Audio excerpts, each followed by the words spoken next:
પ્યાસી તમારા પ્રેમના આજે આવી ઉભા છે બારને પ્યાસી તમારા પ્રેમના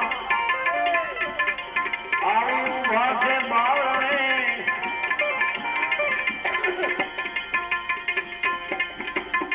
પ્રેમ સુરાવણે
ज्ञानी गुरु मया विना ज्ञानी गुरु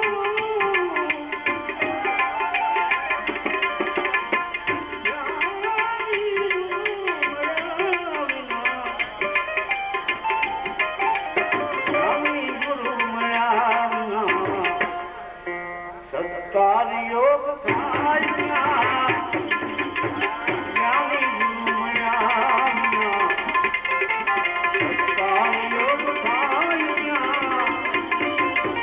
योग साइया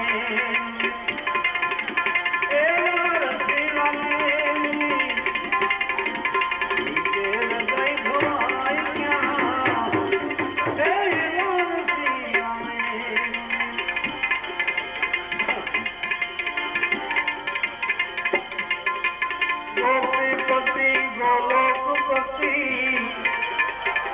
गोप गोकुलम जीवन जसोदानंद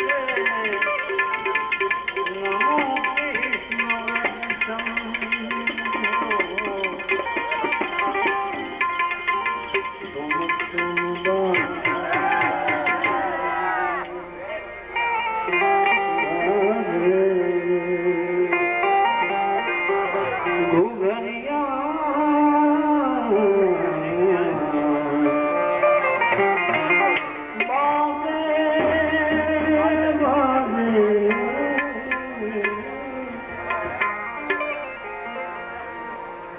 ભગવાન શ્રી કૃષ્ણચંદ્ર જયારે 6 વર્ષના હતા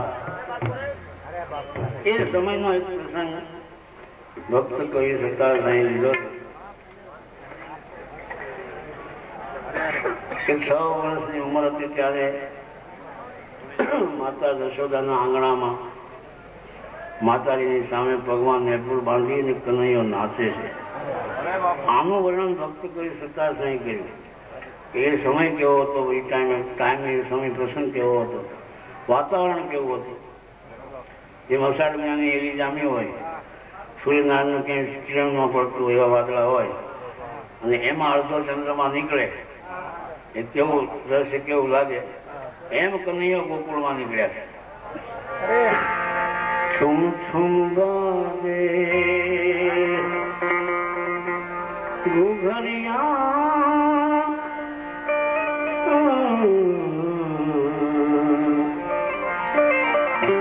शब्द सुनाए गाना मेरे घर आए आए मेरे घर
जगाते आए मेरे घर आगे काली कामनिया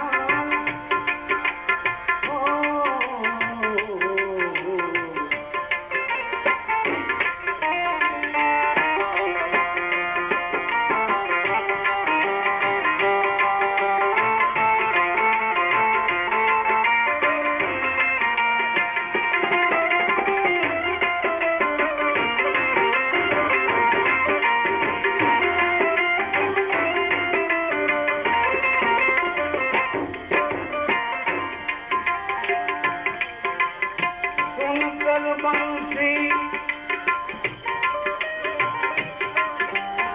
सखियां शुद्ध बुद्ध खो गई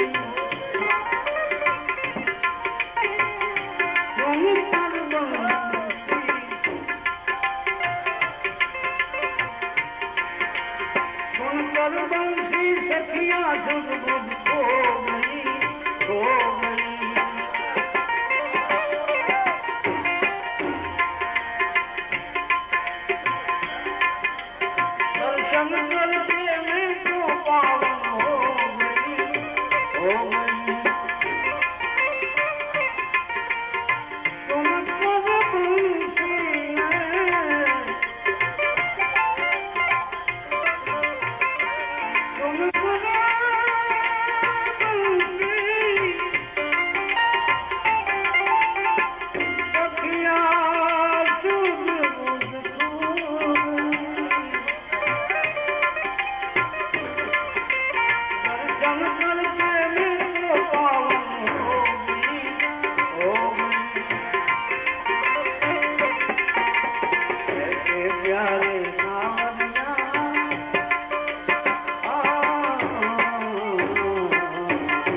जगाते आए मेरे घर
અને શાંતિપૂર્વક સાંભળજો.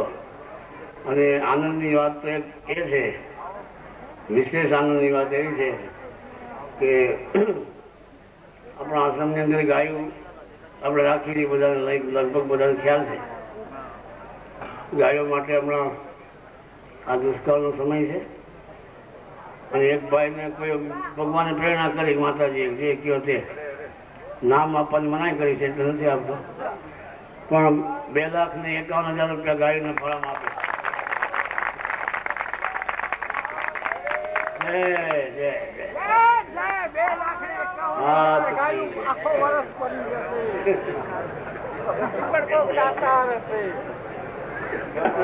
હરિઓમ.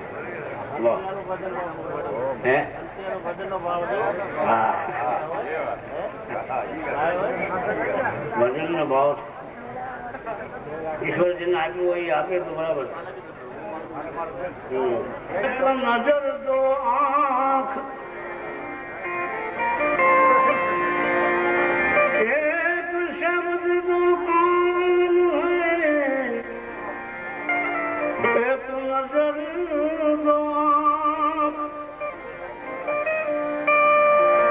गुरु गोविंद दोनों एक है,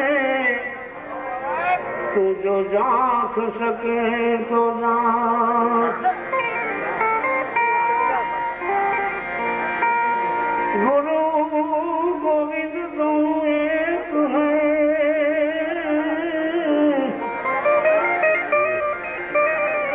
जो जांच सके तो जांच.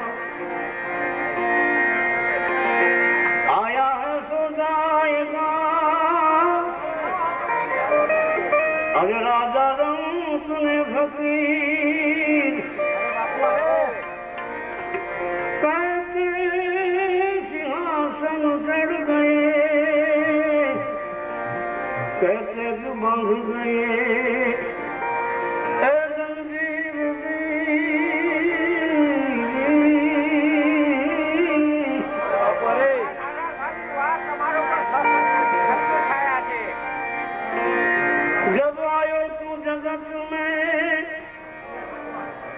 अरे जगह से तू रोई, जब आयो तू ये जगत में, जगह से तू रोई. अब ऐसी करनी करके चलो कि तुम हंसो जग रोई. ऐसी करनी करके चलो तुम हंसो जग रोई. एक દિવસનો પ્રસંગ છે તો સાંભળવા જેવી વાત છે. સોના ચાંદીના વાસણોમાં પાણી ભર્યા છે, જળ ભર્યા છે. ગોપીચંદ રાજા નાવા બેઠા છે. 2-5 ભાઈઓની ઈચ્છા થઈ બાપુને સાંભળવું છે આ ભજન, સંભળાયું નહીં ભાઈ. કારણ કે કોઈ માણસની કઈ ઈચ્છા હોય એ પૂરી ન કરે માણસ તો ઘણી વખત દુઃખ થાય છે. ના આપો સમજ સાંભળવા જેવી વાત છે. તમને વાત કરું, રાજા સાહેબની મોટી જમાના પહેલાની વાત કરું તમને, 60 વર્ષ પહેલાની. નામ તો તમે સાંભળ્યું છે, લીંબડી શંકરદાનજી દેથા, રાજકવિ. રાજા સાહેબમાં જયારે કવિરાજને પર્યટનમાં નીકળવાનું મન થયું કંઈક સંશોધન કરવા માટે, તે લીંબડી સ્ટેટને કીધું કે મને 5,000 રૂપિયા આપો. એ ટાઈમમાં જે 8 આનાના મણ ઘઉં મળતા હતા, સમજ્યા? તેથી 5,000. હવે 5 લાખ થાય ને વધારે થાય. ત્યારે મહારાજા પણ કે હું વિચારી જઈશ એમ કીધું, પણ પછી ના તો કઈ પડાય નહીં, રાજકોટ હતા એટલે આપ્યા. પછી પોતે નીકળ્યા, ફરતા ફરતા નાગપુર ગયા. નાગપુરમાં એક વર્ષોથી એમાં ગુજરાતી નો એક વાસ હતો. ત્યાં ગુજરાત ભવન કહેવાય. એમાં બહારથી જે કવિઓ આવે કે મહેમાનો આવે, કોઈ સાધુ સંત આવે, ત્યાં ઉતરે. ત્યાં અને આ કવિરાજ ત્યાં ઉતર્યા અને રોજ સત્સંગ થાય, સાંજના રાતના રોજ સત્સંગ થાય. આ બહુ હમણાં જેવી વાત છે. આ બની ગયેલી ઘટના છે. આ કોઈ જોક્સ કે એવું કઈ નથી, બની ગયેલી ઘટના મને મળી છે એટલે હું વાત કરું છું. જેવો સમય કેવો હોય. એક શેઠ કાયમ કવિરાજ પાસે આવે, કાયમ એવા પ્રેમી જેને કોઈ હિસાબથી બારેમાં ભાવ પ્રેમ. રોજ આવે રોજ કે શંકરદાન બાપુ મારે ઘરે પગલા કરો. કાયમ કહે ના કે ભાઈ જો હું હવે આની જોવાની અવસ્થા, રાજ કવિ પાછા મસ્તી કરી વધારે. જોશું ભાઈ શેઠજી શાંતિ રાખો, એવો ટાઈમ આવશે એ જોશું. બાપા હવે કેવી ટાઈમ આવશે કે દયા કરો ને, બહુ મને ભાવ છે આપનો. એ બાજુ આ બાજુ કવિઓ બહુ ઓછા થાય, ભજનીકો કવિઓ બહુ ઓછા થાય. પણ એમાં એક એને એમ થયું શેઠને કે આ કવિરાજ આવશે તો નહીં, પણ આપણી યથાશક્તિ ભેટ પૂજા જે કઈ દેવી છે, એક કોથળીમાં એ ભેટ પૂજા ભરી અને છેલ્લે દિવસે પોતે જઈને એની પાસે મૂકીને કીધું કે આ ફૂલ પાંખડી છે, કવિરાજ સ્વીકારજો, મારી ઈચ્છા તો આપણે પૂરી કરી નહીં. એટલે આને કુદરત ત્યાં થયું કે એમ તમારી એવી ઈચ્છા એટલી બધી, તો કે ભલે તે કાલ આવું છું કે હે તો કાલ આવું છું. ખુશ થઈ ગયા શેઠ. એટલે ભેગા માણસો હતા ને કીધું જો બાપુ કાલ તમે ચડી જજો. કયો આપ કે તો હું તેડવા આવું, તો કે ના તેડવાની જરૂર નથી, અહીં આવી જાઉં. બનાવો જો કેવો બને છે, પ્રસંગ કેવો બને છે. એ તે દિવસે રાતના એ લોકો 10, 12, 12:30 અહીંયાથી સત્સંગ કરીને ગયા ઘરે. અને આને સવારે નક્કી કર્યું આપણે આજ જવું સવારમાં. ત્યારે હજી હું બગી 2 ઘોડાની ગાડી આવે ને બગી, તો એ બગીમાં બધો વ્યવહાર ઘણો વધારે. સવારે પોતાનું નિષ્કર્મ કરી ફરવાડીને શંકરદાનજી અને માણસો હતા ભેગા એક બેન કીધું કે આપણે જાય. ત્યાં તો ભાઈ ગાડી તૈયાર નથી, નીચે કઈ રાખી બેઠા ગયા. જ્યાં શેઠની જે હવેલી હતી, બંગલો હતો પોતાનો, એની આગળની એક શેરી જ્યાં ગયા હતા, છેટા હતા, ત્યાં સામેથી એક નનામી સામે મળી. એટલે તો નિયમ છે કોઈ પણ વાહન હોય સાઈડમાં રાખી દે. આ પ્રસંગ તો બધા માટે હોય છે. એટલે ઘોડા ગાડી એક બાજુ પૂછ્યું કે ભાઈ આ કોણ, આટલા બધા માણસો છે તો આ કોણ આમાં દેવ થઈ ગયું? કે કઈ નામ લીધું હે, જેને ત્યાં અમને જવું હતું ને એ શેઠ પોતે છે. અને શંકરદાનજીને પસ્તાવો થયો ને, હા હું કેવો મૂર્ખ છું, કેટલો અભિમાની છું, ત્યારનો આટલો ભાવ મેં પૂરો કર્યો નહીં. કેટલા દિવસ થયા, 20 દિવસથી મારી વાહ લાગ્યા હતા, મારી ઘરે પગલા કરો. અને આટલું મનું રાખી ન આવ્યું, ફટ પોતે નીચે ઉતરી ગયા. અને આટલું મનું રાખી ન આવ્યું, ફટ પોતે નીચે ઉતરી ગયા અને શમશાન યાત્રામાં ભેગા જોડાઈ ગયા. ત્યાં જઈ શમશાન યાત્રામાં પછી એને 61 દુઆ કીધા મલેશિયા. જો આપણે બધા ન આવડે, 2-3 મને યાદ છે કે આ જીવનો શું સંબંધ છે. શું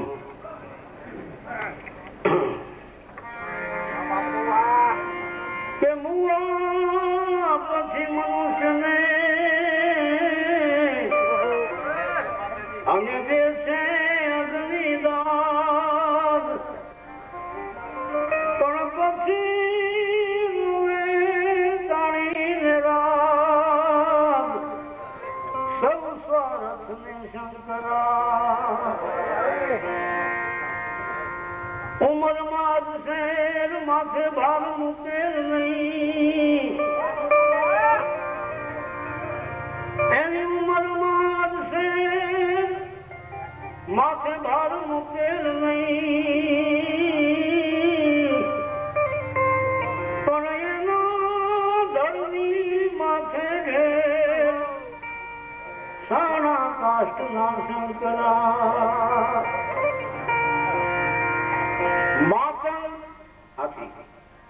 માતંગ બગયું ને મોટરું, ભલે ને ક્રોડ્યું હોય કે કાણ. માતંગ નામ હાથીનું છે, બગીયું એટલે 2 ઘોડાની ઘોડાગાડી, અને કેકાણ એટલે ઘોડાનું નામ છે. કરોડો કેમ નથી?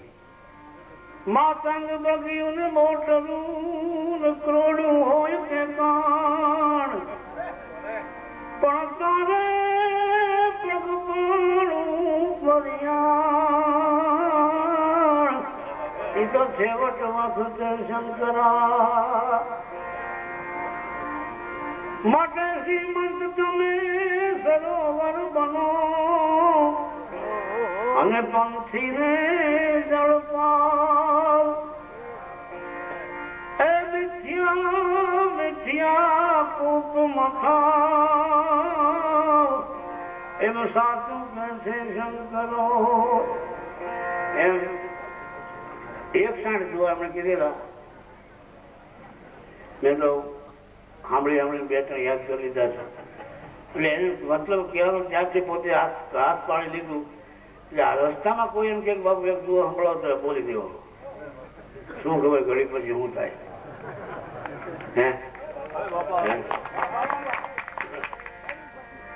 ઘડી પર ખબર નહીં અને કરે કાલ કી બાત. આ જીવ ઉપર રમણા ફિરે, જેમ તે તર ઉપર બાત.